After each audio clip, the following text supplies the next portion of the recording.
hablar cómo lograr que esa pueblo de Chile quiere gente a mi país y a mi gente le vaya bien. Que se crean entre los cubanos en el exterior educación, el interés al mundo.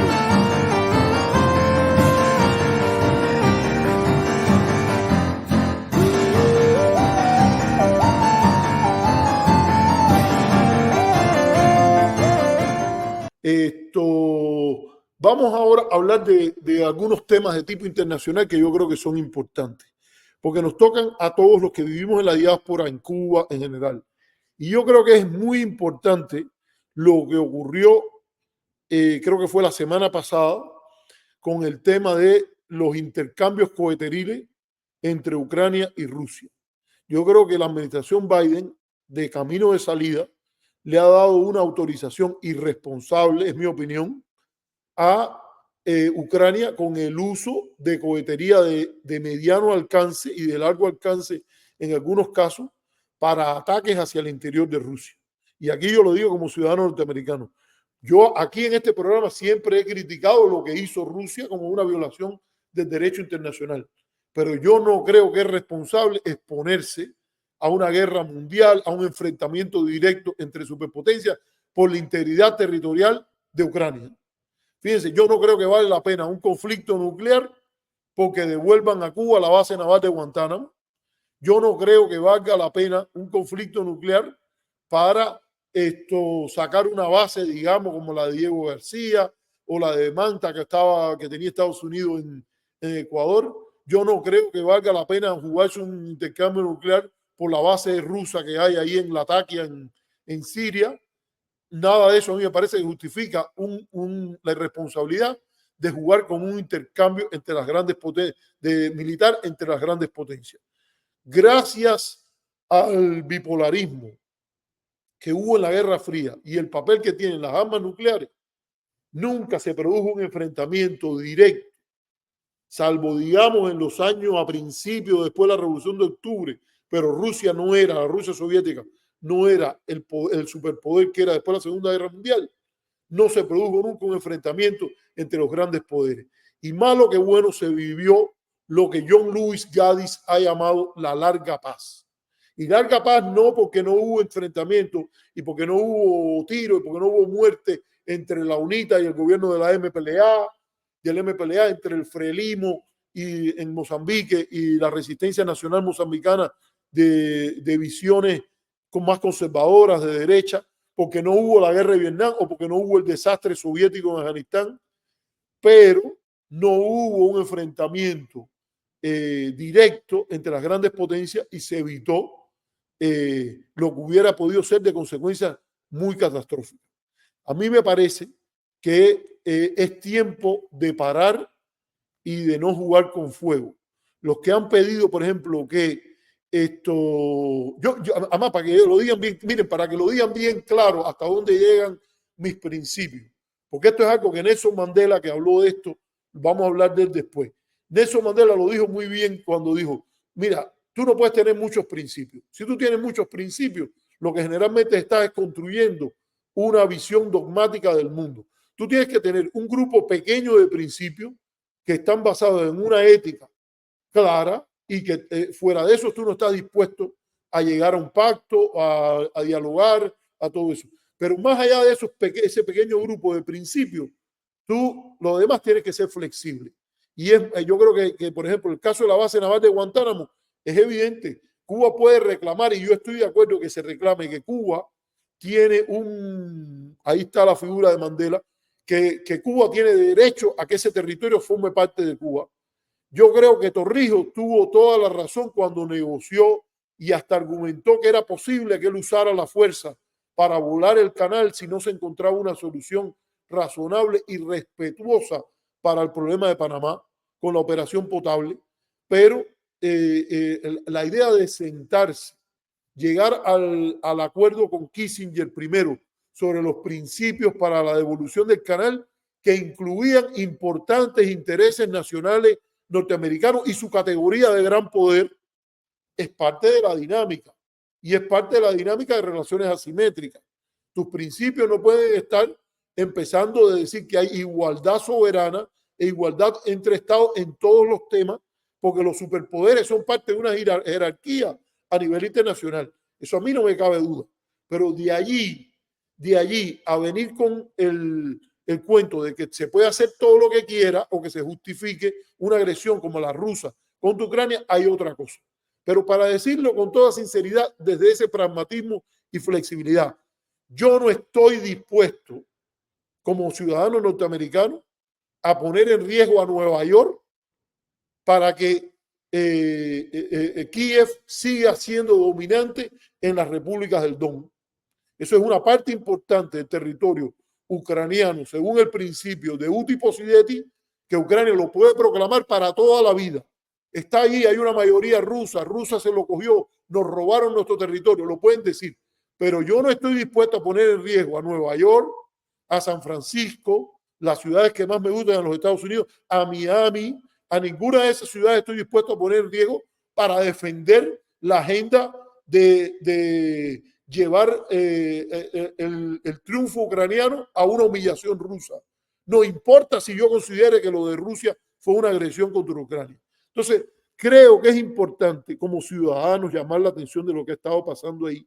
Y además la tendencia de alguna gente hasta llegar a pedir que, por ejemplo, Alemania le entregue a Ucrania los cohetes Taurus para golpear las ciudades importantes rusas, cuando en realidad vamos a recordar que Rusia demostró con este misil hipersónico, el Ovechkin, que significa avellana, de que ellos pueden golpear también, porque no hay cohetería antimisil capaz de detener el Ovechkin y que golpee a las ciudades y que puede golpear tanto a las ciudades ucranianas como a las ciudades europeas. Entonces, en esto yo creo que corresponde a todos los gobiernos tener un mínimo de seriedad y que lo más importante en el contexto internacional, dicho en la Carta de la ONU, incluso ante los derechos humanos, es que las Naciones Unidas fueron creadas como un mecanismo para preservar a las futuras generaciones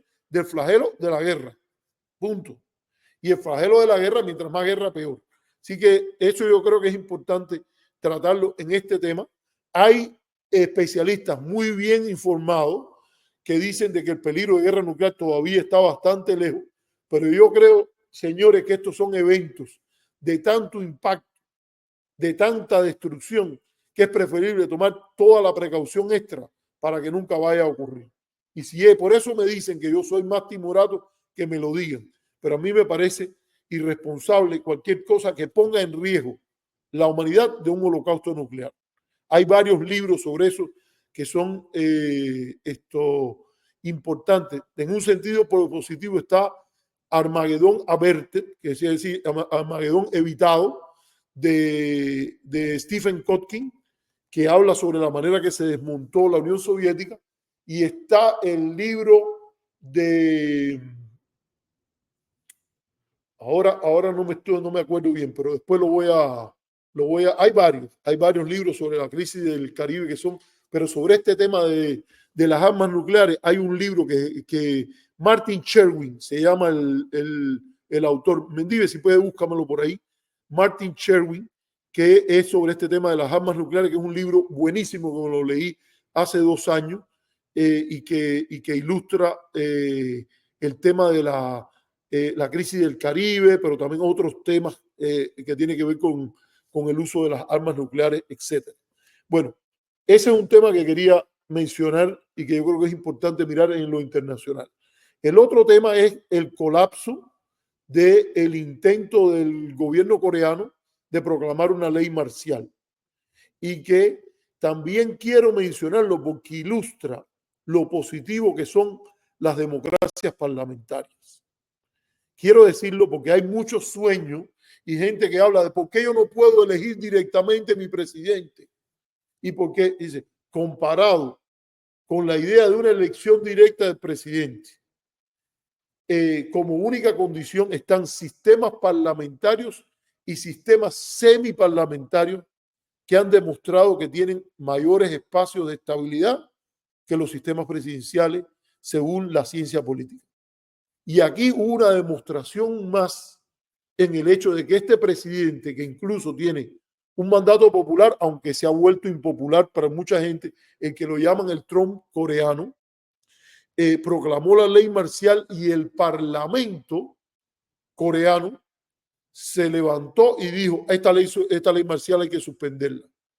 Y yo creo que eso es tan importante porque ilustra cómo en condiciones críticas como esta, en que un presidente usa el mandato que tiene para hacer algo de esto, que es como una suspensión, por lo menos temporal, de funcionamiento democrático, el Parlamento tiene una autonomía, su propio mandato, que con los chequeos y balances de poderes dice, eso no se puede hacer. Y en un mundo en el cual hablamos y leemos y escuchamos más sobre las amenazas a la democracia, yo creo que es importante cuando usted va a pensar la democracia que quiere, que piense en la forma de tener un parlamento fuerte. Yo tengo experiencia de haber vivido en Taiwán y tengo experiencia de haber intercambiado con muchos surcoreanos. Incluso fui consultante del gobierno surcoreano sobre las relaciones con Cuba y debo decir que uno de los países donde más me ha impresionado el nivel de actividad política, las opiniones constantemente, las divisiones y todo eso es Corea del Sur. Y a veces se caen a piñazos en el Parlamento, pero hay una visión de participación política, de negar el anticomunismo macartista del que era parte de las dictaduras anteriores, corruptas, incluyendo la de Chon Doo-hwan, que terminó siendo detenido, que hay el espíritu de reconciliación ese tan grande que tuvo el premio Nobel Kim Dae-jung, que llegó a perdonar a los que lo iban a tirar con un bloque, lo iban a tirar de un bote para que se hundiera en la época de la dictadura. Y Kim Dae-jung, cuando llegó a la presidencia, perdonó a todos los que habían estado en esos intentos de matarlo. Y yo creo que de ese espíritu de Corea, yo creo que es importante aprender. Yo, gracias a una invitación que me hizo en su momento Roberto Veiga, porque a mí me gusta reconocer a las personas cuando hacen cosas, incluso cuando yo y él en este momento tenemos posiciones políticas discrepantes. Ese es el libro, Gambling with Armageddon, así mismo está, que es desde Hiroshima a la crisis de Cuba. Pero gracias a una invitación de Roberto Veiga, publiqué ahí un artículo, que a lo mejor Mendivio lo puede encontrar, que es sobre la experiencia de Kim Dae-jung en Corea, el espíritu de lucha democrática desde el principio y con espíritu de reconciliación. Una de las características que tuvo Kim Dae-jung fue, además que tuvo un escándalo de corrupción que nada lo justifica, también que él fue un partidario de la política del arco iris y de un acercamiento y diálogo para encontrar una solución pacífica a la guerra de Corea, que todavía no se ha resuelto, porque lo que hay es un armisticio que dura entre Corea del Norte y Corea del Sur. Bueno, y el otro tema que quería tratar desde el punto de vista internacional es ahora que se ha producido la caída del gobierno sirio de Bashar el-Assad. En este caso yo creo que es importante mencionar que se trata de un régimen verdaderamente monstruoso que incurrió en genocidios verdaderamente grandes. La ciudad de Hama fue bombardeada con armas de destrucción masiva, arma química. Este era un gobierno que originalmente se concibió como parte de un nacionalismo socialista árabe, más allá de sus orígenes y vínculos con el eje, con el Tercer Reich, que tiene origen de una gran parte de lo que fue el baazismo, que es el tipo de partido y de fuerza política que había allí. Eso degeneró en un gobierno de minorías, pero que además estaba enfrentando a una mayoría suní que no tiene compromiso democrático ninguno. Las fuerzas que han derrocado al gobierno de Bashar al-Assad, que es el hijo de Hafez el-Assad, su padre, un régimen de minoría alawita por mucho tiempo, se trata de un régimen que no vaciló en usar las armas químicas contra su propio pueblo, lo hizo en 1982 y lo hizo en esta otra vuelta. Ahora, no debe negarse que esta borrachera de la democracia promovida e impuesta desde fuera, dándole apoyo a cualquiera que esté en contra del gobierno que está, que no es democrático, degenera en este tipo de salidas.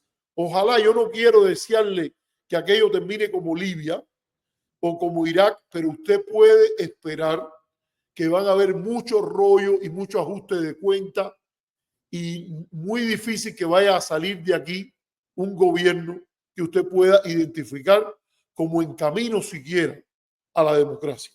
El Islam radical que portan las fuerzas mayoritarias que han expulsado al gobierno de Bashar al-Assad, yo creo que el que lo ignore lo está haciendo a su propio riesgo. Y la promoción de la democracia, si entendida como dijimos anteriormente y como decía Hannah Arendt, aprenda como público eso. El que le hable de democracia y no la defina está haciendo un ejercicio de hipocresía.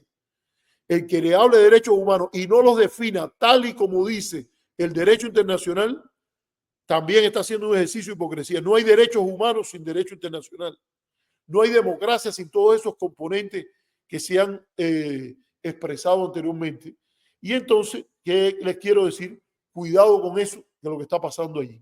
Y todo esto que se está celebrando como una victoria democrática debe celebrarse simplemente como la caída de un gobierno monstruoso que cometió genocidio, en mi opinión, actos de genocidio en Hama. ¿Quiénes están detrás de esto? Fundamentalmente Turquía.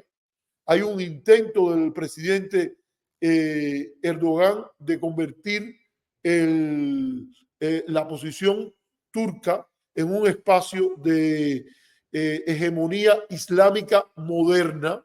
Hay que preguntarse hasta qué punto es moderno el Islam que traen alguien que estuvo vinculado primero a través del Frente al-Nusra, primero con el Estado Islámico, primero con Al-Qaeda en el Levante, donde estaba de líder Ayman, no era Ayman al-Zawahiri, era sí, creo que era Ayman al-Zawahiri, y con Al-Qaeda, y después con el Estado Islámico. Él fue un subordinado de al-Baghdadi, el líder del Estado Islámico, y yo creo que es importante tener esas cosas en cuenta. ¿Qué papel jugó Israel? Porque hay que ahora le están cogiendo siempre a los pobres judíos, nosotros siempre tenemos que pagar por lo que hace todo el mundo. Israel no jugó ningún papel, el papel central en el derrocamiento de este gobierno no lo jugó Israel. De hecho, Israel siempre ha preferido dialogar primero con Hafez el-Assad y después con Bashar al-Assad que con las alternativas estas islámicas fundamentalistas. Pasó que hubo varios aviones que Israel tumbó porque, entre otras cosas, estaban sirviendo de apoyo a Hezbollah, que sí es un movimiento que Israel quiere barrer de la faz de la tierra completamente.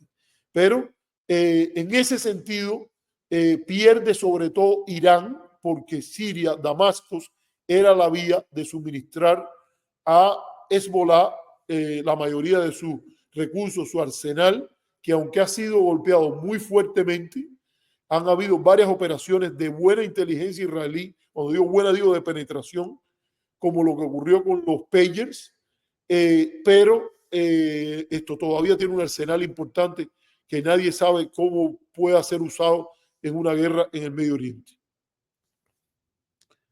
Esto